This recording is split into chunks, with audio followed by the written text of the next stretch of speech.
પહેલાની રિલેશનશિપ કેવી હતી, મતલબ કેવી હતી એમ મને જાણવું છે. જવા દે યાર, કેવી પાસ્ટની વાત નહીં કર દેખાતી? પ્લીઝ પાસ્ટની વાત નહીં કર. પ્રેઝન્ટ મારે પાસ્ટની વાત કરે જ નહીં બસ. અરે પણ મને જાણવું છે કે ના પાસ્ટનું પૂછ નહીં મને. તું કમ્ફર્ટેબલ નથી મારી સાથે? અરે એવું નથી, પણ પાસ્ટનું નહીં પૂછ ને, પછી રહેવા દે. આપણે પ્રેઝન્ટમાં છીએ, પ્રેઝન્ટમાં જ રહીએ ને. પાસ્ટ પણ રહેવા હું દે. તને જજ નહીં કરીશ કેવી દેખાતી હતી, તમારું કપલ કેવું હતું, મતલબ શું થયું કે મતલબ તમે સાથે નથી. મને જાણવું છે, મને ટિપ્સ જોઈએ છે યુ નો. ચલ તો આટલું ફોર્સ કરે છે તો કહી દઉં છું. હા, અરે કોલેજમાં શું જોડી હતી યાર અમારી. કોલેજમાં લોકો અમને પાવર કપલ કહેતા હતા. ખાલી જરાક માટે થઈ ગયું. જરાક માટે રહી ગયું, જરાક માટે રહી ગયું હે? એટલે તું પ્રેઝન્ટમાં છે જ નહીં, તું ત્યાંથી જ બહાર જ નથી આવ્યો. તમારી શું જોડી હતી, પાવર કપલ હતા. પાવર કપલ હતા તો ઢીલા કેવી રીતે પડી ગયા તમે બે? હે, તમારો પાવર કેવી રીતે ઉડી ગયો?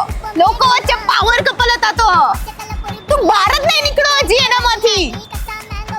પ્રેઝન્ટમાં તું છે જ નહીં, મારી સાથે તો તું છે જ નહીં. કેવો ઉત્સાહથી આમ હરખાઈને આખો ઉછળાઈને બોલ્યો. પાવર કપલ હતા, હજી એવો જ છે તું, હજી એવો જ છે. સુધરો જ નથી તું. જો ની પાવર કપલ હતા. પાવર કપલ કેવી રીતે હતા યાર?